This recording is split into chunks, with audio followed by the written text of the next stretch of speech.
মানুষ বলে ভালোবাসা নাকি সবচেয়ে শক্তিশালী সম্পর্ক, কিন্তু একবার যদি তাদের সন্দেহ আর অভিযোগ ঢুকে যায় তখন সেই সম্পর্কটা ভেঙে যায় মুহূর্তে। আমার গল্পটা ঠিক তেমনই। আমি সোহানা, আর এই গল্পের কেন্দ্রবিন্দুতে আছে সেই মানুষটা যে একসময় আমার খুব কাছের মানুষ ছিল, রাফি। রাফির সঙ্গে আমার প্রথম পরিচয় কলেজের প্রথম দিনই। ভিড়ের মধ্যে কোথায় বসবো বুঝতে পারছিলাম না। হঠাৎ পেছন থেকে এক কণ্ঠ বলল, এখানে বসতে পারো, খালি আছে। আমি তাকালাম। লম্বা চেহারা, চোখে অদ্ভুত এক আন্তরিকতা, সেই ছিল রাফি। তারপর থেকে আমরা সবসময় একসাথে থাকতাম, একে অপরকে ক্লাস নোট দিতাম, লাইব্রেরিতে একসাথে বসতাম, ক্যান্টিনে একসাথে চা খেতাম। হয়তো তখনই অজান্তে একে অপরের ভেতর জায়গা করে নিচ্ছিলাম। রাফি ছিল খুব মজার মানুষ। ক্লাসের সবাই যখন চুপচাপ পড়াশোনা করত, তখন সে হঠাৎ ছোট কাগজে লিখে দিত, তুমি আজ হাসনি কেন? আমি লজ্জায় কাগজটা মুচড়ে ফেলতাম, কিন্তু ভেতরে ভেতরে বুকে বুক। আমাদের বন্ধুত্ব যেন ধীরে ধীরে এক অদ্ভুত ভালোবাসায় গলে যাচ্ছিল। একদিন ক্লাস শেষে আমি হোস্টেলে গেটে দাঁড়িয়েছিলাম। আকাশ ভরে গেল কালো মেঘে। হঠাৎ বৃষ্টি শুরু হল। আমি ছাতা মেলতে যাচ্ছিলাম, ঠিক তখনই রাফি এসে দাঁড়ালো আমার পাশে। বলল, চলো বৃষ্টিতে হাঁটি, আজ না হলে আর কখনো হবে না। আমি ঠিক না করতে পারিনি। আমরা বৃষ্টিতে ভিজে রাস্তায় হাঁটছিলাম। ছোট ছোট ছিটে ফোঁটা চুলে জমে উঠছিল, জামা কাপড় ভিজে যাচ্ছিল। রাফি হঠাৎ বলল, জানো, আমি মনে করি বৃষ্টি হলো আল্লাহর দেয়া ভালোবাসার সবচেয়ে সুন্দর উপহার। সেদিন প্রথমবার বুঝলাম আমি রাফিকে ভালোবেসে ফেলেছি। কিন্তু সুখের দিনগুলো কখনো বেশি দিন স্থায়ী হয় না। কিছু সহপাঠী আমাদের নিয়ে ফিসফিস করতে শুরু করলো, ওরা নাকি শুধু বন্ধু না, ওদের মধ্যে নাকি আরো অনেক দূর গড়িয়েছে। আমি শুনতাম, কিন্তু চুপ করে থাকতাম। ভাবতাম সত্য একদিন প্রমাণ হয়ে যাবে। কিন্তু মানুষ কি সত্যি দেখতে চায়, নাকি শুধু গল্প বানাতে ভালোবাসে? একদিন আমাদের শিক্ষক পর্যন্ত ক্লাসে ডাকলেন। কড়া গলায় বললেন, তোমরা কলেজে পড়তে এসেছো নাকি এসব ফাতরামি করতে? স্যারের কথাটা আমার খুব গায়ে লাগলো। আমি মাথা নিচু করে দাঁড়িয়েছিলাম, মনে হচ্ছিল আমি যেন অপরাধী। সেদিন ক্লাস শেষে রাফি আমাকে এক পাশে নিয়ে গেল, বলল, শোনো, যে যাই বলুক, আমি জানি তুমি কেমন। তুমি কখনো ভুল কিছু করতে পারো না, আমি আছি তোমার পাশে। আমার চোখে পানি চলে এলো। আমি ফিসফিস করে বললাম, কিন্তু রাফি, যদি একদিন তুমিও ভুল বোঝো? রাফি আমার চোখের দিকে তাকিয়ে দৃঢ় কণ্ঠে বলল, আমি কখনো তোমাকে ভুল বুঝবা না সোহানা, বিশ্বাস করো, আমি শুধু তোমার। আমি তখন ভেবেছিলাম আমাদের ভালোবাসা হয়তো সব বাধাই জয় করতে পারবে, কিন্তু ভাগ্য সবসময় প্রতিশ্রুতির পাশে দাঁড়ায় না। একদিন হঠাৎ খবর এলো আমার বিরুদ্ধে অভিযোগ উঠেছে। কি অভিযোগ? আমি নাকি অন্য আরেকজনের সঙ্গে সম্পর্কে আছি।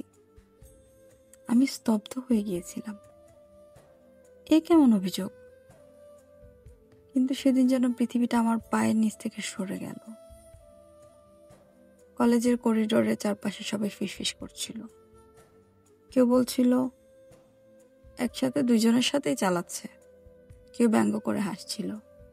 আমি আবার রাফির দিকে তাকাচ্ছিলাম, ভাবছিলাম অন্তত সে আমার চোখের দিকে তাকিয়ে বলবে, আমি তোমায় বিশ্বাস করি। কিন্তু রাফি, সেও চুপচাপ দাঁড়িয়েছিল। তার চোখে ছিল সন্দেহের ছায়া, আর তারপর সে মুখ ফিরিয়ে নিল। আমি দাঁড়িয়েছিলাম একা, সবার সামনে। এক মিথ্যে অভিযোগের ভারে ভেঙে পড়া অবস্থায়। সেদিনই বুঝলাম অভিযোগ, মিথ্যা আর ভুল বোঝাবুঝি সবচেয়ে সত্যিকারের ভালোবাসাকেও মুহূর্তে ধ্বংস করে দিতে পারে। মিথ্যা অভিযোগ যেন আমাদের সম্পর্কের ভেতর একটা দেয়াল তুলে দিল। রাফি একসময় আমার হাসির কারণ ছিল, এখন আমার নীরবতার কারণ হয়ে উঠল। ক্লাসে সে আর আমার পাশে বসতো না। যে ছেলেটি প্রতিদিন আমাকে খুঁজে নিত, এখন সে তাকায়ও না আমার দিকে। ক্যান্টিনে আমি তার কাছে গেলেই চুপচাপ ট্রে হাতে চলে যেত অন্যদিকে। আমি ভেতরে ভেতর ভেঙে পড়ছিলাম। বারবার মনে হতো, একবার যদি সে আমার চোখের দিকে তাকায় তাহলে সব মিথ্যে ভেঙে যাবে। কিন্তু তার চোখে তখন কেবল সন্দেহ, আর কিছুই না। অবশেষে একদিন আর সহ্য করতে না পেরে আমি তাকে বলেই ফেললাম, রাফি, তুমি কি সত্যি বিশ্বাস করো আমি অন্য কারোর সঙ্গে সম্পর্কে আছি? রাফি দীর্ঘশ্বাস ছেড়ে বলল, আমি জানি না।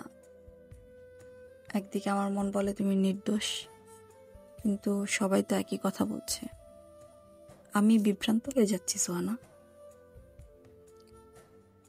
আমার বুকটা হাহাকার করে উঠল। যদি আমাকেই বিশ্বাস না করো, তবে আমাদের ভালোবাসার কোনো মানেই রইল না আর। আমার কণ্ঠ কাঁপছিল, চোখের জল গড়িয়ে পড়ছিল।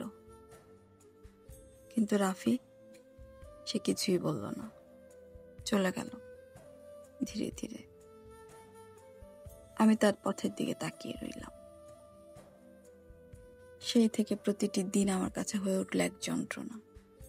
সহপাঠীদের ফিসফিসানি, শিক্ষকদের তিরস্কার আর চারপাশের অপমান, সব মিলে আমি যেন একা হয়ে গেলাম। রাতে ডায়েরি লিখতাম, পাতায় পাতায় লিখে রাখতাম, রাফি, আমি কেবল তোমারই। যদি তুমি না বোঝো, তবে পৃথিবীর কারো বোঝার উপায় নেই, কারো বোঝার দরকারও নেই। অশ্রুতে ভিজে যেত ডায়েরির পাতা। তবু মাঝে মাঝে রাফির চোখে আমি অন্যরকম কিছু খুঁজে পেতাম। কখনো সে চুপচাপ আমার দিকে তাকিয়ে থাকতো, যেন ভেতরে ভেতরে যুদ্ধ করছে। তার চোখে আমি দেখতাম ভালোবাসা এখনো আছে, কিন্তু তাকে আটকে রেখেছে সমাজের কথাগুলো। আমরা দুজনেই দাঁড়িয়েছিলাম এক অদৃশ্য মোড়ে, একদিকে বিশ্বাস, অন্যদিকে মিথ্যে অভিযোগ।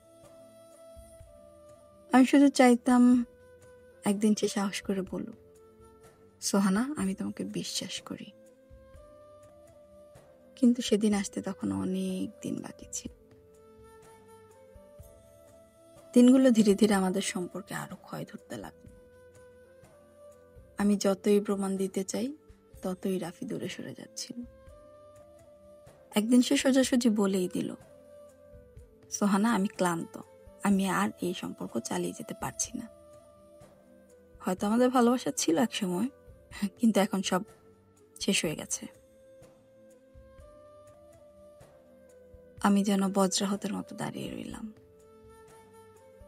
আমার কান ঝাঝা করতে লাগলো।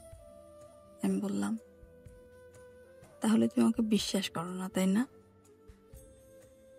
রাফি কিছু না বলে চোখ নামিয়ে নিল।